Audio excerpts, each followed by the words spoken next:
कशाला राहू दे ना. मी उपस्थित सर्व माझ्या शिवसैनिक बांधवांनो, भगिनींनो आणि मातांनो,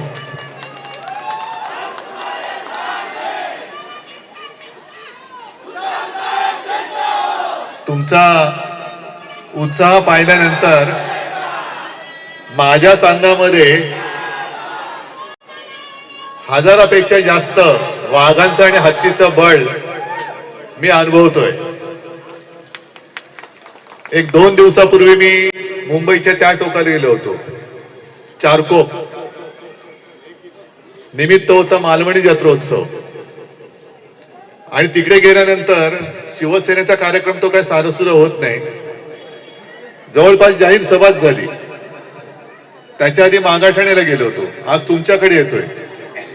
आणि मला अभिमान आहे की शिवसेना प्रमुखांनी जे बीज 1966 साली पेरलं होतं, आजपर्यंत अनेकाने ते उकरून किंवा उखडून काढण्याचा प्रयत्न केला, पण उखडणारे संपले. त्या बीजाचा आता मोठा महावृक्ष झालेला आहे आणि मुंबईकर आता जागा झालाय. आपलं कोण परक कोण, आपल्याला म्हणजे इकडे सगळे फेटे घालणार आहेत, पण आपल्याला थापा मारून टोप्या घालणारे कोण हे राजकारणी मुंबईकरांनी नक्की ओळखलेले आहे. सध्या मुंबईची हवा आपण बघतोय, हळूहळू वातावरण तापतंय, निवडणुकीच्या दृष्टीने वातावरण तापतंय. पण मुंबईचं वातावरण हे प्रदूषित झालेलं आहे. इथे हे सगळे तुम्ही शिवसैनिक जरी असलात तरी मुंबईकर आहात. आपल्या आयुष्यामध्ये एवढी मुंबईची हवा वाईट झालेली आपण कधी अनुभवली होती का? गेल्या 2-3 वर्षात हे झालेलं आहे. आणि हे प्रदूषण नेमकं कशामुळे झाले?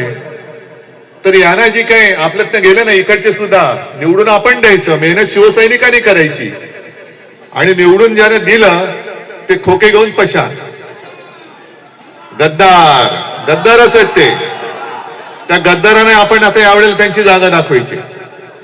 पण या गद्दारांना एवढी खाका सुटले की थांबतच नाही. म्हणजे जसं मागे शिवसेना प्रमुख म्हणायचे की काही जणांना भस्म्या रोग असतो, किती खाल्लं तरी कुठे जातं तेच कळत नाही, तसं यांचं झालंय. दिसेल ते खात आहेत. आणि असं काही नाही की शिवसेनेने विकास कामं केलीच नाही. उलट जी आज मुंबई दिसते, विकसित झालेली मुंबई दिसते, ती मुंबईकरांनी शिवसेनेवरती गेले 25-30 पेक्षा जास्त वर्षे दाखवलेल्या विश्वासामुळे दिसते. विकास कामाच्या बाबतीत म्हणाल तर आपण अनेक कामं केलेली, त्याचा उल्लेख जसा प्रचार सुरू होईल तसा मी करेन. पण आज मुद्दामून काही गोष्टी ज्या तुम्हाला सांगायच्या आहेत त्या म्हणजे मुंबईची एवढी जी वाईट हवा झाली ती नियोजन शून्य विकासामुळे झालेली आहे. आणि केवळ मीच म्हणत नाहीये, तर या विभागाचे माजी खासदार कोण, माजी मेयर कोटेच्या बोललेले आहेत. ही बातमी येणार नाही मोठी, पण त्यांनी मेट्रो 4च्या कामाची पाहणी केली, LBS मार्ग वगैरे.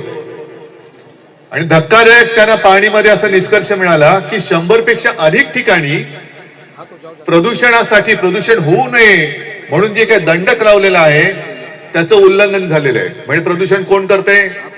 मेट्रोचं काम कोण करते? MSRDC कोणाकडे? गद्दाराकडे. या गद्दाराला मुंबईकरांच्या आयुष्याची काय पडलेलं नाहीये. म्हणजे असं आपण जे म्हणतो की धूम्रपान करणे हे आरोग्यास घातक आहे, हानिकारक आहे. आज आपण नुसता श्वास घेतला तरी अनेक सिगरेटचा धूर आपल्या फुफ्फुसात जाईल एवढी मुंबईची हवा खराब करून ठेवली आहे. आणि केवळ सत्याची हव्यासा पाहिजे. अरे तुम्ही करा ना, कामं केली तर ह्या मुंबईकरांनी मुंबईमध्ये बाकीच्या महाराष्ट्रात सोडून द्या, पण एक तरी निवडणूक अशी दाखवा की शिवसेनेने मत विकत घेऊन निवडणूक जिंकले. कधीच नाही. कारण आम्हाला प्रेमाने जे काही मिळतंय आणि विकत घ्यायला आमच्याकडे, आम्ही काही भ्रष्टाचार करणारी नाही आहोत. आज महाराष्ट्रामध्ये सगळीकडे ज्या काही निवडणुका सुरू आहेत, नगर परिषदा वगैरे, पैसा फेको तमाशा देखो तसं पैसा फेकतायत आणि मतं विकत घेतली जात आहेत. हे आता उघड सत्य आहे.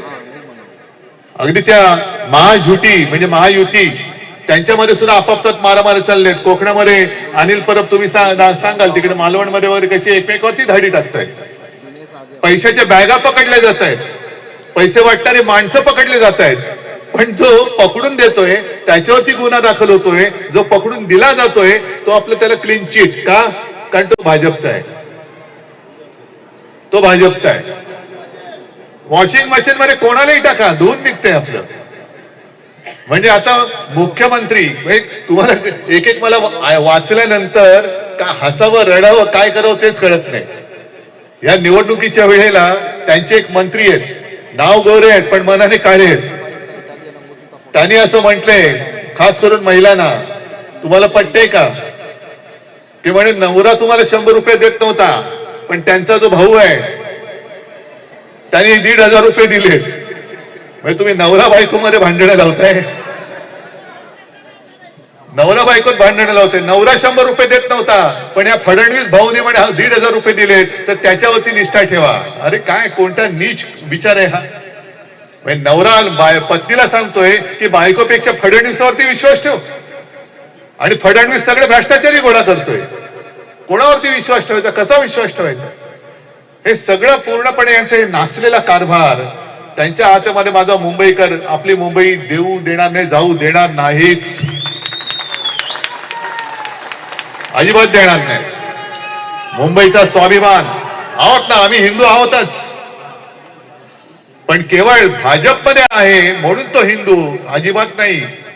आता तुम्ही जो वॉशिंग मशीनचा उल्लेख केला, कोणी किती मोठा गुंड असो, दरोडेखोर असो, तरी काही महिलांवरती अत्याचार केलेले असो, पण भाजपात गेला की लगेच क्लीन चिट, आणि नाही गेला तर मागे ईडी वगैरे सगळं लावायचं. बरं एवढं करून सुद्धा गप्प होत आहेत का? नाही. तर आपल्यात नाही तो गद्दार गेला, त्याचा तो डायलॉग फार फेमस झाला, काय झाडी आहे ना. आता त्याला जाऊन विचारा, तो बोलेल काय धाडी, कारण त्याच्यावरती ईडीची धाड पडली. आता बघ काय धाडी, काय पोलीस, जा आतमध्ये आता. पण हे जे काय वॉशिंग मशीनचं काम चाललंय यांना ना कशाची, ना हिंदुत्वाची काही पडले, ना देशप्रेमाची काही पडले, ना पर्यावरणाशी काही देणं घेणं आहे. मुंबईमध्ये तर वाट लावण्याचा त्यांचा प्रयत्न आहेच, तो आपण थोपून ठेवलायच. वाटेल ते करतायत.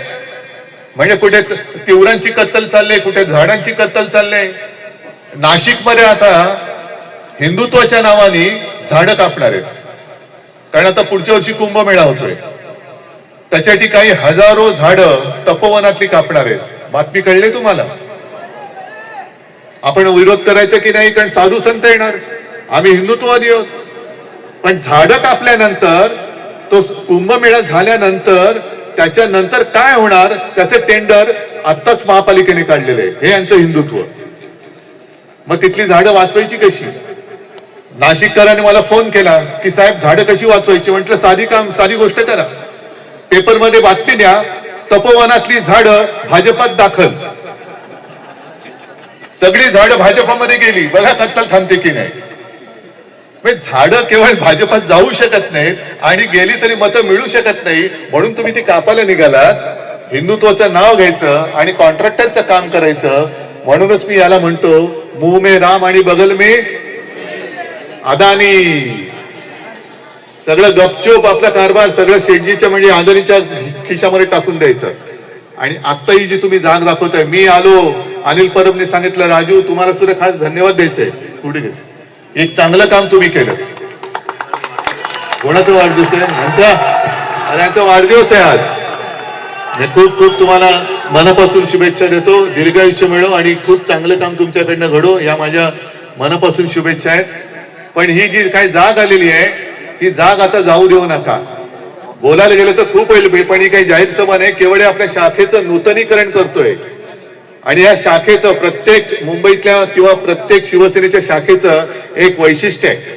ही शाखा म्हणजे नुसत्या 4 भिंती नाहीत, तर ही शाखा म्हणजे आपली मंदिर आहे. मंदिर आहेत, आपली समाजसेवेची मंदिर आहेत. कोणी आडला नडला असेल, शाळेमध्ये ऍडमिशन पाहिजे, शाखेमध्ये आला.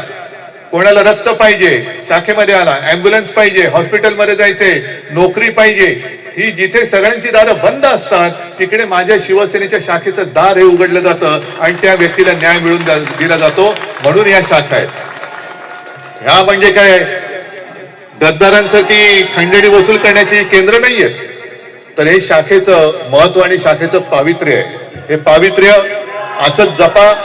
आणि या शाखेत मला कल्पना आहे, शाखेत येणारा कार्यकर्ता हा हसत खेळत येणार, पण खास करून नागरिक जे आहेत, अडलेले नडलेले, ज्यांना कुठेच काही दाद मिळत नाही, ते त्यांचे व्यथा घेऊन येतील. त्या प्रत्येक व्यथेला न्याय देण्याचं काम या शाखेतला माझं शिवसैनिक केल्याशिवाय राहणार नाही.